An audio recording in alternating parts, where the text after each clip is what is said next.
Bom dia. Bom dia a todos e a todas. Uma alegria e satisfação estar aqui. Eu saúdo a todos na mesa em nome do senador Valdemir Moca por estar aqui nessa comissão e também agradeço a convocação da senadora Ana Amélia, a quem eu tenho acompanhado pela Rádio Senado, pelo jornal, também pela Voz do Brasil. E fiquei muito sensibilizado quando da passagem do seu companheiro, expresso meus sentimentos, porque eu sei um momento forte na vida da senhora. E sempre que um homem morre precocemente, morre antes do que se poderia, né, se prevenir, evitar, isso me toca, né? Então, meus sentimentos.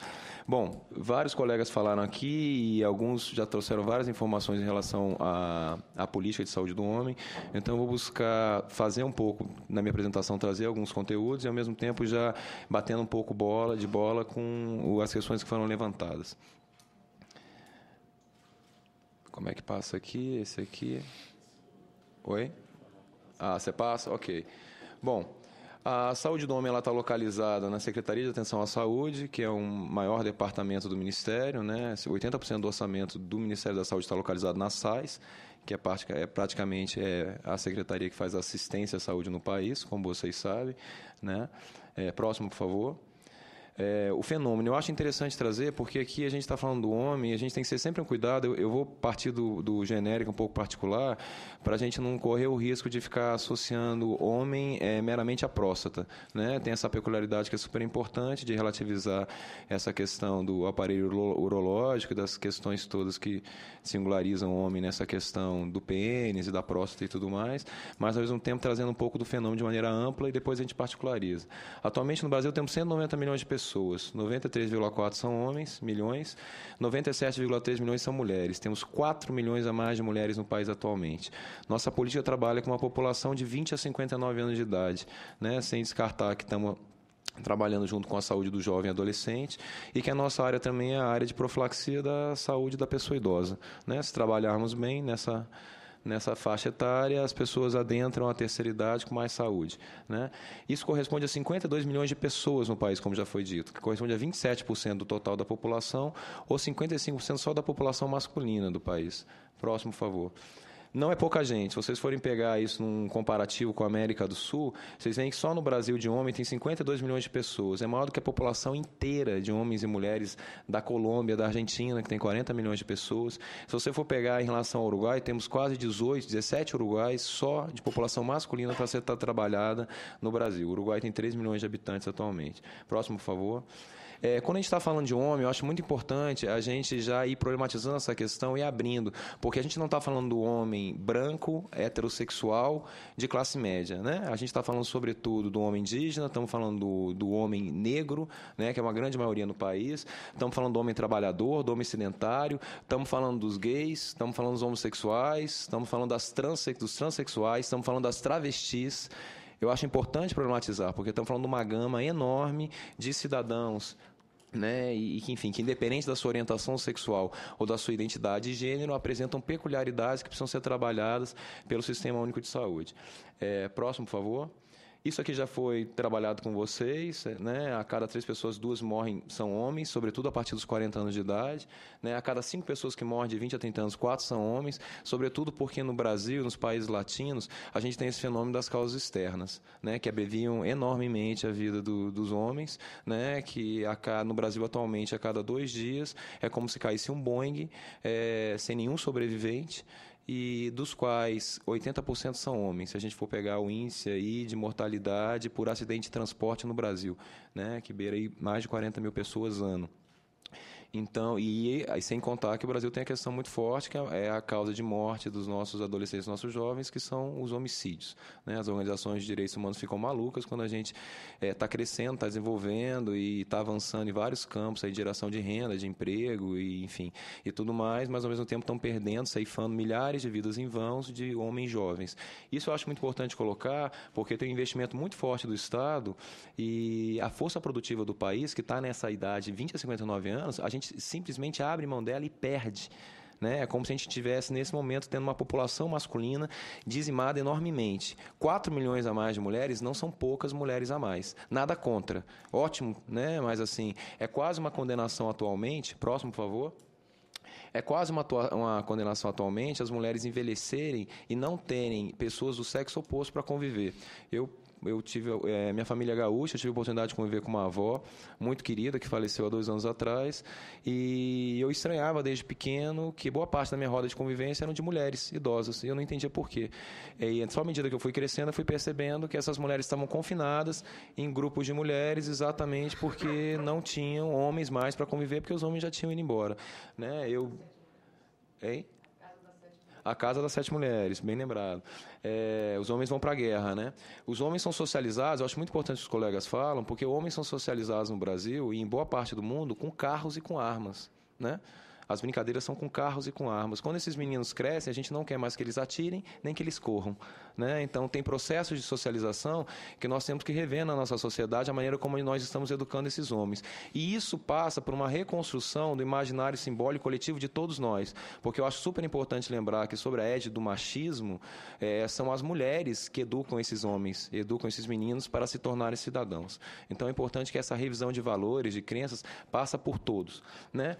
Isso aqui já foi extremamente trabalhado com vocês. Os homens, basicamente, eu acho importante trazer isso relativizando, porque quando todos os colegas estão falando aqui, de alguma maneira, de uma masculinidade hegemônica. O que isso quer dizer? De um jeito geral dos homens serem, os homens se comportarem, os homens sentirem, os homens agirem, como se todos os homens fossem destrutivos, né? Na sua generalidade. Isso é verdade? Relativamente sim. Os homens apresentam uma exposição maior de comportamento de riscos e de destrutividade do que as mulheres, mas tem muitos homens que plugam na saúde e plugam no cuidado. Estamos vendo aí no planeta a onda, por exemplo, da saúde em relação à questão das corridas, do running. Né? Homens que todos os final de semana acordam super cedo e vão 7h30 da manhã, 8 horas da manhã para um ponto de partida, para num lugar imaginário e cruzar uma linha de chegada. 10, 15 mil homens. É uma coisa linda de se ver. Então, homens que estão plugados na vida. Né? E o que a gente está buscando trabalhar com essa política é exatamente essa inversão de paradigma, que os homens que o cuidado não é uma qualidade tipicamente feminina. Cuidado é uma qualidade também masculina. Um homem, quando está na sua força, ele está sempre nutrindo e gerando a vida. Ele nunca está lesando e destruindo. Eu acho que isso é muito importante. Cuidado não é feminino. Homens cuidam. Né? Homens cuidam dos seus filhos, homens cuidam da sua saúde, homens cuidam da sua família, homens cuidam dos seus amigos. É essa lógica que a gente está buscando trazer no sistema e ampliar de maneira consistente. Próximo, por favor.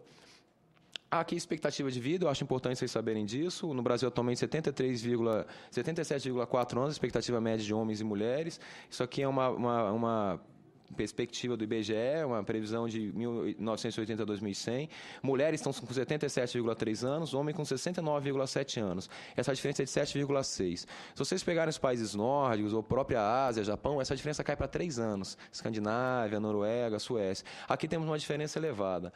Isso se dá muito em função das causas externas, que nem eu já falei para vocês. O que a gente está querendo? A gente está querendo construir uma política para que a expectativa de homens e mulheres possam crescer e eles possam viver, né, cada vez mais com qualidade de vida. Estamos passando no planeta agora uma situação super delicada. Estamos tendo uma transição epidemiológica, as doenças infecciosas estão baixando radicalmente e está vindo agora uma terceira onda, em função também de uma transição demográfica, a população está envelhecendo enormemente, que são as doenças e condições crônicas. Ou seja, hoje o que está se colocando para nós não é mais quantos anos de vida nós vamos viver. Hoje nós já temos tecnologia para ver até 100 anos de vida. A questão que se coloca é a qualidade de saúde que nós vamos imprimir nesses anos de vida. Né? Isso que está se colocando. Por isso que essa questão se faz tão presente. Né? Se a gente continuar desse jeito, em 2050, essa diferença vai cair para 6,3 anos. Vamos voltar a 1980, quando a diferença entre homens e mulheres era de 6,4 anos. Então, o que a gente está buscando trabalhar como estratégicas e ações é exatamente para diminuir essa diferença. Próximo, por favor. Aqui é a mortalidade e óbito, para vocês verem. Os homens morrem mais do que as mulheres em azul até os 79 anos de idade. Né? Aqui vocês veem que a idade crítica é dos 20 aos 39, né, onde a questão dos comportamentos de risco são mais exacerbados. Aí entra muito o que o colega está falando aqui em relação à questão de álcool e drogas e sofrimento psíquico agudo e crônico também. Né? E a partir dos 80 anos, claro, as mulheres começam a morrer, porque a gente não descobriu a fórmula da eternidade ainda, né, da juventude eterna. Então, as mulheres uma hora têm que morrer também. E isso me interessa, eu estava falando com a senadora, porque isso me interessa, porque sempre me interessa quando eu conheço viúvos. que eu acho uma coisa interessante conhecer o que aconteceu na vida do cidadão, porque a instituição da viúva, todos nós sabemos. As dos viúvos não. Os viúvos têm alguma coisa que geralmente acontece, porque é estranho quando uma mulher geralmente morre antes do seu par, né? Do seu cônjuge. Próximo, por favor. Aqui são os principais causas de mortalidade. Vocês veem que aqui a gente tem duas políticas que a gente trabalha. Aqui em azul são as causas externas, né? Os acidentes, as violências, os homicídios. Até os 40 anos vai baixando radicalmente, dos 20 até os 40. E a partir dos 40, sobem as doenças do aparelho circulatório e as neoplasias em verde aqui e em vermelho, né? Então, aí é onde entra a questão dos acidentes vasculares cerebrais, a questão dos infartos do miocárdio, o próprio câncer de próstata também, câncer de pulmão e outros. Próximo, por favor. Aqui são óbitos por causas externas. Eu acho interessante vocês saberem que 90% da mortalidade em agressões no país são homens que cometem. Acidente de transporte, 80% da mortalidade são homens, né, que são vítimas. E assim vai. Próximo, por favor. Aqui é as principais causas de morbidade. Eu não vou trabalhar isso com vocês um pouco. Vamos passar para ganhar tempo. Bom, o que é óbvio aqui para vocês, e que é o que a gente está trabalhando aqui quando a gente entra nessa questão de trabalhar mais a questão da especialidade, lidando mais com a questão da oncologia e do próprio câncer de próstata. Qual que é a questão central que o diagnóstico do Ministério da Saúde fez, com a ajuda de profissionais de saúde, sociedades médicas, sociedade civil organizada, gestores, enfim, a força do SUS unida? O homem acessa ao sistema de saúde por meio da atenção especializada, com problema de saúde instalado, evoluindo de maneira insatisfatória. Consequência óbvia: agravo da morbidade, maior sofrimento, menor possibilidade de resolução, maior ônus para o Sistema Único de Saúde. Ou seja, só temos perdas. Conclusão óbvia também. Muitas doenças poderiam ser evitadas se os homens procurassem um serviço de saúde com maior regularidade pela porta de entrada do SUS, que é a atenção básica, né? A gestão da presidenta Dilma e do ministro Padilha tem sido brilhante nesse sentido, com a liderança também do secretário Elvésio Magalhães, no sentido de ampliar e qualificar cada vez mais a rede de atenção à saúde no país. Estamos fazendo ampliação de UBS, de unidades básicas de saúde, reformas, construção, estamos implementando a rede de atenção psicossocial, que é uma realidade no país, ampliando a questão do CAPS, a questão da fixação de profissionais no país. Tem toda uma política acontecendo real de investimento, de custo efetivo em saúde, nesse momento no país, que está acontecendo com muita força e vai, de fato, reverberar numa mudança estrutural e qualificativa nos próximos anos. Próximo, por favor. Barreiras. Isso eu acho importante. O que a política mapeou? Eu acho muito importante vocês saberem isso, prezados, para vocês entenderem. A política mapeou que temos barreiras socioculturais e institucionais. Quais são as barreiras socioculturais? Basicamente, estereótipos de gênero que estão enraizados há séculos na nossa cultura, que potencializam práticas e valores típicos do que ser homem. Qual que é a ideia? A ideia de que ser homem é ser forte e de que doença é sinal de fragilidade.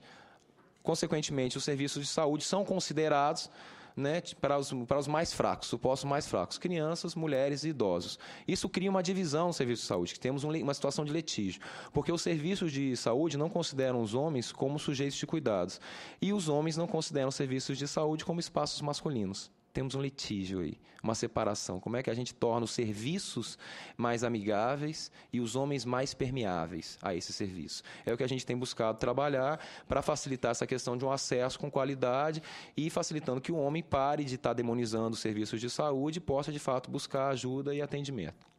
A questão aqui, o papel do provedor, isso já sabe-se que boa parte das famílias brasileiras, quase 40% das famílias brasileiras, já é governado pelas mulheres. Elas trabalham 2 turnos e trabalham 3º turno de trabalho, nem por isso deixam de procurar os seus cuidados em saúde, né? Então, isso não é uma questão.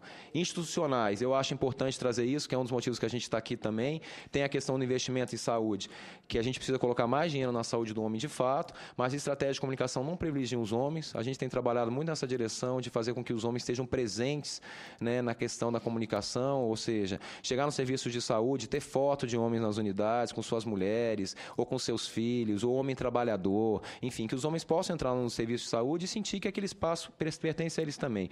Horário de funcionamento inadequados, a gente tem buscado trabalhar com uma solução paliativa, que é no sentido de ofertar 3º turno de trabalho.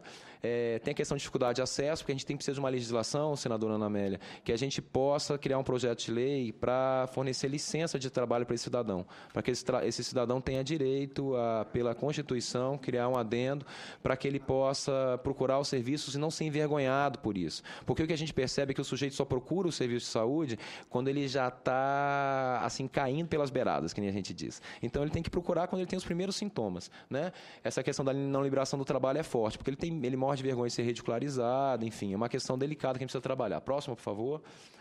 Bom, a diretriz é essa daqui, eu vou correr porque eu tenho 5 minutos, é isso? Estou esgotando meus 10. O que a gente quer é promover ações de saúde que possam trabalhar com a questão da realidade singular masculina nos seus diversos contextos socioculturais. O Brasil tem 5.566 municípios, cada região tem suas peculiaridades. A gente tem que respeitar as diversidades loco-regionais e a organização dos sistemas de saúde locais, porque o SUS trabalha de uma maneira descentralizada. O que a gente está querendo é ampliar o acesso com qualidade dessa população aos serviços de assistência integral, mediante a atuação dos aspectos socioculturais e contribuir de modo efetivo para a redução da morbidade, da mortalidade e da qualidade de saúde dessa população. Próximo, por favor. Aqui são as estratégias que a gente tem trabalhado, sobretudo linkando e alicerçando muito a política na atenção básica, para trabalhar com questões de prevenção e promoção, que é onde a gente está. O médico de saúde do homem não são os especialistas, eles são muito importantes. O urologista é um médico super importante dentro da saúde do homem, o oncologista, o cardiologista, o médico de saúde do homem é um médico de saúde da família, né? E mais do que o Ministério tem trabalhado, mais do que sobre a égide médica, a gente está trabalhando sobre a lógica das equipes de saúde, onde o médico tem um papel fundamental e primordial, mas os participantes da equipe também, os enfermeiros, os assistentes sociais, os psicólogos, os fisioterapeutas, os dentistas, todos têm sua função dentro da equipe, isso é importante. Trabalhar com reconhecimento da diversidade, idade, condição econômica, local de moradia, diferenças regionais, recorte de raça e etnia, isso é fundamental. Se a gente for trabalhar com a questão de causas externas, se você pensarem que boa parte das pessoas que morrem no país precocemente são negros, jovens, né, numa mortalidade enorme. Desenvolver campanhas onde homens e mulheres possam estar trabalhando junto. Estamos trabalhando para que os homens possam se perceber como sujeito de cuidados e sujeito de direitos. Isso é a inversão da lógica. As mulheres são protagonistas, ajudam muito na saúde do homem, mas para que os homens possam desenvolver o autocuidado consigo mesmo e não fiquem dependendo de suas mulheres, suas esposas, filhas, irmãs, para cuidar da sua saúde. Isso é muito importante. Próximo, por favor. Os temas que a gente está trabalhando, basicamente, que na área técnica, a política tem se debruçado, é a questão de acesso e acolhimento, saúde sexual e reprodutiva, paternidade e cuidado, prevenção de violências e acidentes, principais agravos e condições crônicas. Esses são nossos eixos temáticos. Próximo, por favor. Aqui é o padrão de saúde do homem, eu acho importante trazer isso. A gente está trabalhando com a questão do câncer de próstata aqui. Isso é um padrão que está sendo avaliado por todas as unidades básicas de saúde no país, onde tem ações que estão sendo direcionadas para a orientação e sensibilização da população masculina de 40 a 59 anos quanto às medidas disponíveis para a detecção precoce do câncer de próstata em pacientes sintomáticos e com disfunção erétil, entre outros agravos do aparelho geniturinário. Isso está sendo pautado na rede de atenção à saúde, é uma questão que a gente está trabalhando, né? Aqui tem outras ações que eu acho importante, eu vou deixar isso disponível para vocês. Em relação à questão do câncer de próstata, eu acho importante colocar o seguinte: não temos um consenso ainda. O Ministério da Saúde, não ainda segundo o Instituto Nacional de Câncer, e esse debate a gente está reabrindo, ele não segue a questão do rastreamento populacional. Ou seja, não fazemos exames em todos os homens a partir dos 40 anos, nem realizamos campanha de câncer de próstata generalizada. Essa não é orientação ainda. Eu acho que tem uma questão do câncer de próstata que é muito importante que a gente possa trabalhar, sobretudo na questão dos cânceres agressivos, que é muito delicado, porque o câncer de próstata é uma condição crônica, né? É uma questão que você pode ter em um ano, pode levar à letalidade, como você pode viver 30 anos com ela e morrer por outras causas, na sua maioria, né? Tem uma letalidade de 3% atualmente. São 60 mil casos ano, com um quarto desses casos, né, vindo a óbito. 15 mil homens. Conta 15 mil homens? Conta demais. Eu acho que a gente tem que repensar a questão dos protocolos, a questão do rastreamento, fazer um rastreamento oportunístico em pacientes sintomáticos, em ver quem tem histórico familiar, com antecedente de parentesco de primeiro grau, com recorte de raça e etnia, fator de risco com obesidade. Isso é super importante para que a gente possa estar fazendo toque retal e o PSA sempre que necessário. Agora, tomando muito cuidado, viu, senador e senador, pelo seguinte, porque o que acontece? Eu fui num congresso agora de urologia em São Paulo, internacional, maravilhoso, e entre os próprios médicos urologistas e oncologistas tem enormes divergências, eles não têm consenso em relação a como tratar a questão do câncer de próstata. Hoje em dia se trabalha, a metodologia mais eficiente se trabalha com o que se chama de painel molecular, é caso a caso. Não existe uma prescritiva, tem que fazer isso em todos os casos. Não, você tem que estudar, você tem que saber exatamente do que você está recomendando, qual que é o melhor tratamento para aquele paciente. Sabemos que fazer ultrassonografia transretal de próstata é arriscado, muitas vezes é um procedimento delicado, porque gera incontinência urinária em enorme quantidade e também impotência. Então, tem muitos homens que não são tidos como falso positivos, não precisariam fazer esses exames e vai comprometer a qualidade de vida deles. Então, tem toda uma questão de que a gente tem que referenciar muito bem a rede, capacitar muito bem os profissionais para que esses exames possam ser realizados e, quando for o caso, eles sejam encaminhados para os especialistas e para o tratamento adequado, né? Isso é muito importante. Então, não é uma questão tão simples da gente propor um aumento do rastreamento do câncer de próstata. O buraco é bem mais embaixo. O que a gente está propondo no Ministério da Saúde, em parceria com a SBU, a Sociedade Brasileira de Oncologia Clínica está convidada, a Sociedade Brasileira de Saúde da Família e Comunidade também, para que a gente possa problematizar essa questão do câncer de próstata, pegar a questão dos estudos multicêntricos e fazer uma revisão. E, a partir disso, a gente achar consensos. Eu, particularmente, acho importante que seja revisto esses protocolos, né? Eu sou favorável porque eu acho que tem um grande número de homens que se beneficiariam, sobretudo com a questão do rastreamento precoce, né? Então, acho que a gente tem que se debruçar e olhar para isso com muito carinho. Né, em relação ao que mais eu posso falar para vocês, eu acho que meu tempo está esgotando, tem quanto tempo mais? Próximo, por favor. Eu quero na verdade, você já extrapolou os seus 15 minutos. Então quando você falou que era 10, já era 15. Mas maravilha, a mesa está sendo tolerante, mas, na verdade, está muito chegando aos 20 minutos. Então, muito e amoroso. eu peço que conclua. Então. Vou concluir. Vou passar o material aqui para os senhores e senhoras, para eles verem. Por favor, próximo. Aqui são os materiais que a gente está distribuindo Brasil afora. Sobre o material gráfico que está sendo distribuído por todo o Brasil. Não importa o tipo de homem que você é, seja o tipo que cuida da saúde. Aqui dentro estão vários adjetivos que podem caracterizar todos os tipos de homem. Tem um teste aqui que é para o homem se situar um pouco, como é que está a saúde dele, que é bem interessante. A gente trouxe um pouco de material para distribuir para vocês. Próximo, por favor. Aqui são o que está dentro do folder. Próximo, por favor. Aqui são os folders que estão sendo agora fixados em todo o Brasil, na rede de atenção à saúde, do SUS, né? Pegando homens na faixa de 20 a 30 anos, homens a partir dos 40 anos e homem a partir de 60 anos de idade, né? Para que a gente possa trabalhar com toda a população-alvo. Próximo, por favor. Campanhas voltadas para a paternidade também. Pai, uma nova vida precisa de você, para fidelizar os homens na estratégia do cuidado com seus filhos e na questão do vínculo e do cuidado com as suas parceiras. Próximo, por favor. Aqui o conteúdo também está disponibilizado para vocês. Próximo, por favor. Isso aqui são perfis de situação da saúde do homem no Brasil, que nós estamos trabalhando com isso também para distribuir isso Brasil afora, para que vocês possam saber como é que está a saúde do homem brasileiro, trabalhando com publicações científicas também, homens e saúde, políticas públicas, e é isso que eu tenho para dizer para vocês, eu sigo à disposição. Próximo, por favor. Aqui seguem os meus dados de informação e disponibilidade dentro do Ministério da Saúde. Muito obrigado.